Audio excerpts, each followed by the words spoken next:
চারিদিকে কাজ করছে আইনশৃঙ্খলা বাহিনী। রাতের ঘুম চোখ থেকে উড়ে সবার কপালে দুশ্চিন্তার ভাঁজ। অবরুদ্ধ গাজায় হাজার হাজার ফিলিস্তিনি প্রাণ কেড়ে নেয়ার প্রতিবাদে ইসরায়েলের দক্ষিণাঞ্চলকে লক্ষ্য করে রোববার 10টি ক্ষেপণাস্ত্র ছুড়েছে স্বাধীনতাকামী সংগঠন হামাস। এতে কেঁপে উঠে পুরো ভূখণ্ড।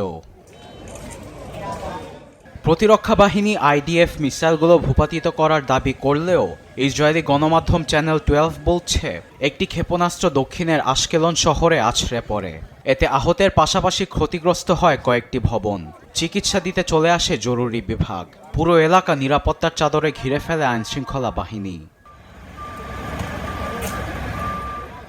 হামাসের এমন হামলার পর নড়েচড়ে বসেছেন ইসরায়েলি প্রধানমন্ত্রী নেতানিয়াহু। বদলা নিতে গাজার দেইর আল বালার 5টি এলাকা খালি করার হুমকি দিয়েছেন তিনি। বেসামরিক স্থাপনা লক্ষ্য করে চালানো হচ্ছে ভয়াবহ হামলা।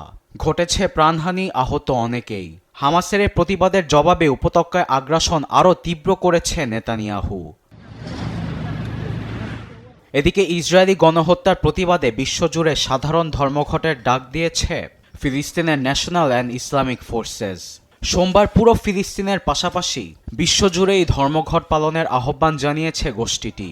বিশ্বের নানা প্রান্ত থেকে লাখো মানুষ দাঁড়িয়েছে ফিলিস্তিনিদের পাশে।